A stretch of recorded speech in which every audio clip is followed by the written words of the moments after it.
It only takes about a minute to make a simple booklet. From your dashboard, you'll tap the Upload menu and choose a file from your computer. Once we have the file, you'll enter in some pertinent details around the new booklet you're making. So start with the title of the booklet,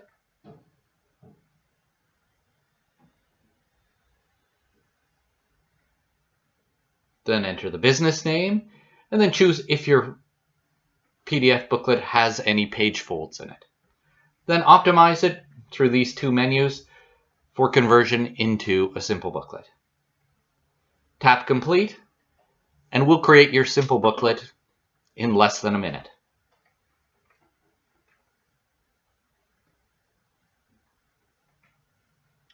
Once your booklet's ready, you'll enter in a custom URL, set that,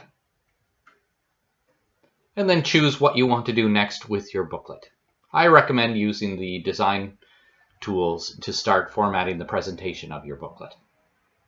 As you can see, it's ready already to be published and posted anywhere you want.